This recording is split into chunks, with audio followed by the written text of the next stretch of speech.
Sa mga naghahanap dyan ng Aerox na version 1, meron pa silang available dito na repossess, no? May Yamaha Mio Aerox na version 2 na power gray yung kulay niya, no? Ito, meron silang available dito mga boss. Sa mga naghahanap dyan ng NMAX ABS version 2 na 155, ito meron silang available dito na matte gray, no? Ito, sa mga naghahanap dyan ng Yamaha NMAX version 2 na ABS na Prestige Silver, ito meron silang available dito. Tapos, NMAX ulit. Ang kulay naman niya is matte black, no? NMAX ABS version 2.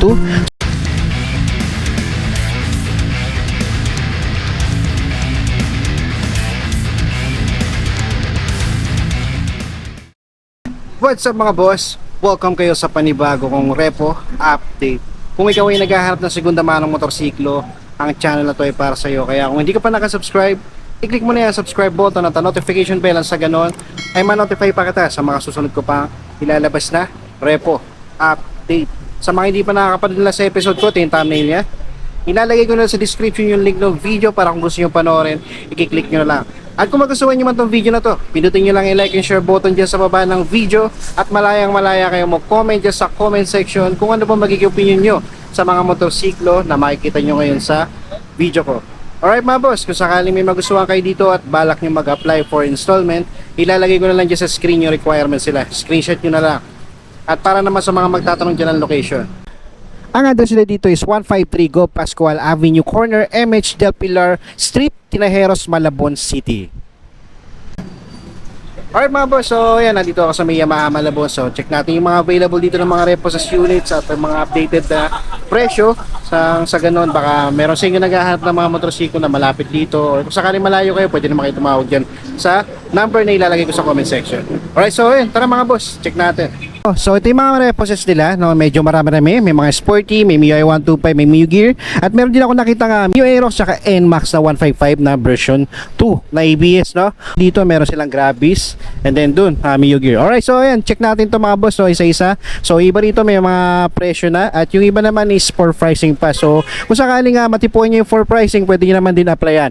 Bisita lang kayo dito sa may Yamaha Malabon. So dito mga boss, meron sila dito nga Yamaha Mio Grabis na version 2 na matte black. Sa price nito, wala lang siya nakalagay dito ng tag price, pero may presyo na to. Sa presyo niya mga boss, nasa 81,515. So remind ko lang din, zero down payment siya at meron siyang 500 na rebate kapag updated kayo magbayad. Alright, so ayan, mas maganda, mas maaga kayo magbayad para meron kayong less na 500. Sa monthly naman ito for 36 months, 4,094. Alright, so meron ditong bracket na 12 months, 24 months, hanggang 36 months. Magdidepende sa inyo mga boss kung ilang months siya babayaran. Appearance naman nito mga boss, ayan, napakaganda pa yung fairings niya, wala lang siyang grab bar, pero the rest okay na okay. Past seats niya, stock na stock pa. Sa Odo na ito mga boss, naka digital panel. Kung mapapansin nyo, di ako allowed na buksan to, kaya kung sakaling gusto nyo to, pwede nyo na may check dito mga boss. Okay, pagdating naman sa headlight niya, napakaganda pa. Yan, so headlight okay pa. May mga scratches lang sa front fender niya, pero magdidepende sa inyo mga boss. Sa gulong niya, okay pa, makapal pa mga boss. Okay, sa mga naghahanap dyan ng Mio Grabis version 2, ito meron silang available dito. Para naman sa mga naghahanap dyan ng Mio i125, pero ito meron silang available dito mga boss, no? Ang kulay niya is glossy white combination ng glossy cyan. Sa presyo na ito mga boss, nasa 61,460, dati siya 65,000. Pag kukunin mo naman siya ng installment, may monthly siya na 3,414. Okay, sa Odo na ito mga boss, nasa 9,000 pa lang. Sa appearance naman niya mga boss, kung mapapansin nyo, wala siyang front fender, may issue siya sa may headlight. Sa signal, okay pa naman, pero damay pa rin yan mga boss. Magdidepende naman sa inyo mga boss, no? Check nyo na lang din kung sakali. So dito sa may bandang engine niya, wala na rin inner fairings. Okay, so pagdating naman sa seats niya, stock pa siya, no? Kaya na may butas na. Okay, so overall, yan, check nyo na lang dito mga boss, no? Nakikita nyo naman sa video. Dito mga boss, nakakita ako dito ng Mio Gear. Yan, no? Mio Gear na matte gray. Ito walang presyo, no? For pricing pa siya. So sa appearance nito, check na lang natin. Pagdating sa fairings nito mga boss, okay na okay pa siya, no? Yan, headlight niya, okay pa yung lens. Nandito pa yung mirror niya, all stock pa siya. Sa Odo nito mga boss, na 17,375. Ito, okay pa yung seats niya mga boss, no? Yan, wala pa siyang butas, wala pang basag, okay pa. Meron na rin siyang plate mga boss. Okay, so sa mga naghahanap ng Mio Gear dyan, check na lang dito. Mio gear ulit mga boss, ito naman light gray, matte light gray yung kulay niya. Ito wala rin presyo for pricing din. So, yan, okay pa naman sa appearance niya, meron lang scratches sa gilid. So, sa auto na ito, hindi ko makita mga boss. Yan, so check nyo na lang dito kung sakaling ganito yung gusto nyong Mio gear na kulay, no. Dito naman mga boss, sa mga naghahanap dyan ng Mio i125, meron silang Cyan. Nakuha sa presyo na ito dahil siya 58,625. Ngayon mo na siya na 55,694. Sa monthly na ito for 6 months, 3,161. Okay, so sa appearance naman niya mga boss, wala lang siyang front fender, headlight signal niya okay na okay pa, seats niya stock pa, kaya may konting butas nandun, pero magdidepende sa inyo, pwede nyo palitan, madali lang naman palitan niya mga boss. Tapos sa auto na ito is nasa 43,000. Okay, sa mga naghahanap dyan ng Mio i125 na Cyan, ito check nyo na lang dito mga boss. Mio i125 ulit mga boys, ito naman is glossy black. Ito naman, dati siya 65,195, ngayon makuha mo siya na 53,000. Okay, so sa monthly naman niya for 36 months, 3,032. Okay, sa auto na ito mga boss, yan, hindi ko matanaw. Sa appearance naman na ito mga boss, pagdating sa finish niya, okay pa naman siya, wala lang siyang grab bar, pati yung cover dun sa may muffler niya, no. So the rest okay pa, may mirror pa siya. Headlight signal niya, goods na goods pa mga boss. Dito naman mga boss, na meron silang Mio i125 na matte blue. Ano naman mga boss, dati siyang 47,500. Ngayon makuha mo lang siya ng 44,175. Alright, so sa monthly na ito for 36 months, 2,611. Sa auto na ito mga boss, is nasa 41,000. Sa appearance naman niya, okay pa naman yung fairing siya, headlight signal okay pa, front fender gulong niya okay pa, aftermarket na yung cover ng seats niya, pero okay pa siya mga boss. Dito lang sa mirror, medyo may kalawang na yun dito, no. So pamalit na siya, so madali na palitan niya mga boss. So mga boss, Mio i125 na matte blue, check nyo dito. Boss, ito naman sa mga naghahanap dyan ng Mio Sporty, ito meron dalawang Cyan yung kulay, no. So ang ganda pa ng kondisyon na itong dalawa na to. So sa price na ito mga boss, nasa 68,210. Itong pareho na yan dalawa mga boss ha. So sa monthly niya for 36 months, 3,759. Zero down payment niya mga boss. Tapos rebated siya ng 500. Okay, so sa Odo na itong dalawang to, itong isa is nasa 700 lang mga boss. Ito, tinulak lang 700 pa lang. Tapos dito naman sa isa 3,000. So napakababa pa ng Odo na itong dalawa na to. Ito yung pinakamababa, 700. So sa mga naghahanap dyan ng Mio Sporty na Cyan ito, check nyo lang dito. All stock pa siya mga boss, wala pang kulang, no. Yan, no? Maganda pa yung kondisyon. Ito lang isa, may scratches sa front fender, so the rest okay pa. Dito banda sa likod mga boss, yan, meron pa silang mga Mio i125, Mio Sporty, Mio Aerox, meron silang NMAX, ABS na version 2, at meron silang Mio Gear. So ito mga boss, dati siyang 66,195. Ngayon makuha mo lang siya ng 51,625. Kung kunin mo naman siya ng installment mga boss, meron siyang monthly na 2,967 for 36 months. Sa Odo na ito mga boss, is nasa 12,000. Pagdating naman sa appearance siya, pagdating sa fairings, okay pa naman, may mga konting scratches dito sa front fender. Yan, may crack nandito, no, sa gulong niya. Nasa 50% na. Okay, sa grab bar niya missing na. Pero seats niya stock pa mga boss, no. Tapos mirror niya, wala na rin. So mga boss, kung trip niyo, pwedeng pwede ito, Mio Gear mga boss. Dito mga boss, sa mga naghahanap dyan ng special edition na Mio Sporty na matte silver, ito meron silang available dito for pricing pa siya, pero yan, papakita ko na lang din sa inyo. Yan, pagdating sa appearance nito, headlight signal niya napakaganda pa. Sa Odo niya 12,000 pa lang mga boss. Dito lang sa seats niya pamalit na yung cover, pero madali lang yan. Okay, so ang kagandahan dito, meron na siyang plaka mga boss. So yan, kung trip nyo to, naghahanap kayo ng Mio Sporty na special edition, check nyo na lang dito mga boss. Dito mga boss, nakita ulit ako ng Mio i125. Check natin mga boss, no. So for pricing pa tong dalawang Mio i125 na to, pero papakita ko na lang sa inyo yung condition niya, sa appearance niya, para magkaroon kayo ng idea kung sakaling ito yung hinahanap nyo, no? At kung sakaling matipuan nyo rin. Check natin dito sa isa, ito, Cyan. Sa fairing siya mga boss, okay pa naman yung shield niya. Dito sa front fender, may scratches lang siya. Sa gulong niya makapal pa, nasa 80% pa siya mga boss. Pagdating sa ilaw niya, signal, headlight, okay pa yung lens. Sa Odo na ito mga boss, nasa 26,000. Pagdating naman sa seats niya mga boss, aftermarket na yung cover ng seats niya. Pero para sa akin, pamalit na siya mga boss, no. Hindi na siya pwede sa maselan. So wala lang siya mirror, throttle handle grip niya is aftermarket na. Pero pagdating sa lever, okay pa naman, stock pa siya. So ito, kung naghahanap kayo ng Cyan, check nyo na lang dito. Tapos ito naman, for pricing din mga boss, pwede nyo na applyan to kung sakali. Sa Odo na ito is nasa 27,000 mga boss, no. So pagdating naman sa fairings na ito mga boss, okay pa naman dito sa shield niya, dito sa may lang siyang scratches dito, sa front fender niya, konting scratches na sa dulo, sa gulong niya medyo makapal pa naman, nasa 50% pa siya mga boss. Tapos pagdating dito sa may seats niya mga boss, stock na stock pa siya, wala pa siyang butas. Nandito pa yung stock mirror niya, no. Dito lang aftermarket na sa total handle grip niya mga boss. Mga naghahanap dyan ng Mio i125, check nyo na lang dito.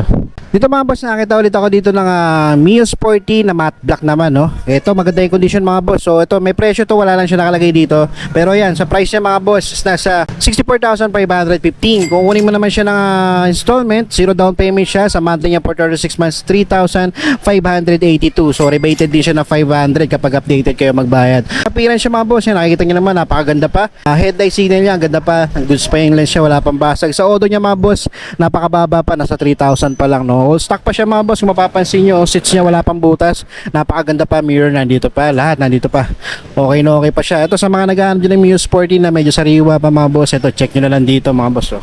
Dito naman mga boss, sa mga naghahanap dyan ng Aerox na version 1, meron pa silang available dito na reposes, no? Kulay niya is glossy white. Ito, check natin mga boss, wala lang siyang presyo, it means for pricing pa siya. So, pwede nyo naman applyan kung sakali. Check nyo lang dito mga boss, no? So, sa ngayon, papakita ko sa inyo yung appearance niya. Okay, so sa fairings na ito mga boss, yan, okay pa naman siya dito. Mapapansin nyo, headlight niya, signal niya, buo pa. Seats niya aftermarket na, pamalit na siya. Kung mapapansin nyo, may mga butas na siya, no? So, may aftermarket siya na visor na connected sa side mirror. Stock pa naman sa lever. Dito sa throttle handle grip niya is aftermarket na. Okay, pero okay pa naman mga boss, no? So pagdating naman dito sa front fender niya, may scratches na, sa gulong niya makapal pa. So yan mga boss, sa mga naghahanap dyan ng Mio Aerox na version 1, ito meron silang available dito, color white mga boss. Para naman sa mga naghahanap dyan ng Yamaha Mio Aerox na version 2, power gray yung kulay niya, no? Ito meron silang available dito mga boss. Ito sa presyo na ito mga boss, nasa 93,900. Kung kunin mo naman siya ng installment, meron lang siya down payment na 5,000. Okay, so sa monthly niya for 36 months, 4,747. So may rebate din siya na 500 kapag on time kayo magbabayad. So sa appearance siya mga boss, pagdating sa fairings niya, okay na okay pa siya mga boss, no? So pagdating dito sa headlight, okay pa yung lens, yan. Front fender niya napakakinis pa, may konti lang scratches dito, pero okay pa mga boss. Sa gulong niya makapal pa. Tapos dito lang wala siyang visor, no? So sa auto niya, check nyo na lang dito, hindi ako allowed buksan to. Pero sa seats siya mga boss, aftermarket na siya, pero pamalitan siya mga boss, may konting butas na rito. Overall okay pa siya mga boss, mirror niya nandito pa. Pwede nyo palitan kung sakali. Stock pa yung ano niya, handle grip niya, tsaka sa lever. Ito mga boss, sa mga naghahanap dyan ng Mio Aerox na power gray, ito, meron silang available dito mga boss. Dito naman mga boss, sa mga naghahanap dyan ng NMAX ABS version 2 na 155, ito meron silang available dito na matte gray, no? Alright, so ito mga boss, dati siyang 120,000. Ngayon, makukuha mo lang siya ng 110,075 pesos. Kunin mo naman installment to, meron nga lang siyang down payment na 5,500. Medyo mababa na yan kung kumpara nyo sa bago, no? Magdedepende pa rin sa inyo mga boss, no? Okay, monthly niya for 36 months, 5,492. Sa appearance naman nito mga boss, yan, pagdating sa fairings niya, okay pa naman, may mga sticker lang, tapos may konting scratches dito sa gilid, sa kabila. Yan, ganun din. So pa yung stock visor niya, no, na may sticker. Tapos sa headlight niya, okay pa, wala pang basag. Front fender, gulong niya makapal pa. Seats niya aftermarket na yung cover niya, no. Tapos sa grab bar niya, missing na mga boss. Wala rin siyang mirror, no. Pamalit na rin. So sa handle grip niya, aftermarket na. Lever niya, stock pa. Okay, so yan mga boss, check nyo na lang dito kung sakaling trip nyo. Magdedepende pa rin sa inyo yan mga boss. Pero naman mga boss, NMAX ulit. Ang kulay naman niya is matte black, no. NMAX ABS version 2. Wala pa siyang presyo. It means for pricing pa siya mga boss, no? So pwede nyo na itong applyan kung sakali. So sa appearance siya, papakita ko na lang sa inyo, no? Okay, so sa fairings na ito mga boss, okay na okay pa siya, wala pa siyang basag, napakaganda pa, no? All stock pa siya, nandito pa yung mirror, seats niya, napakaganda pa, wala pang butas. Visor niya, nandito pa yung stock, may sticker lang. Headlight niya, yan, buong buo pa. Front fender, okay na okay pa, gulong niya makapal pa mga boss. Mga nagbabalak dyan, naghahanap ng Yamaha NMAX 155 na version 2 na ABS. Ito, meron silang available dito yung matte black, no, na Y-Connect pa to mga boss. And last mga boss, ito sa mga naghahanap dyan ng Yamaha NMAX version 2 na ABS na Prestige Silver, ito meron silang available dito. Yan, so sa presyo na ito mga boss, nasa 116,852. So kung kunin mo siya ng installment, meron siyang down payment na 6,000. Sa monthly niya for 36 months, 5,796. So rebated din siya na 500 kung on time kayo magbabayad. Sa appearance naman na ito mga boss, pagdating sa fairings na ito, okay na okay pa siya. Sa seats niya mga boss, aftermarket na siya pero wala pa siyang butas, no. Sa Although neto mga boss, hindi ko mapapakita sa inyo dahil hindi ako allowed, no? So check nyo na lang dito mga boss kung talaga interesado kayo, no? Tapos visor niya, dito pa yung stock visor niya, no? Sa mirror niya, aftermarket na. So pwede nyo palitan kung sakaling di nyo trip. Headlight niya, buong buo pa yung ilaw, maganda pa, makinis pa, no? Front fender, okay pa, gulong niya makapal pa. So the rest, all goods na all goods pa to mga boss para sa mga naghahanap dyan ng Prestige Silver na NMAX, no? Eto, check nyo na lang dito. Alright, so yung mga boss, so that's it for today. Maraming salamat sa umabot sa punto na to. Hanggang sa susunod na repo update.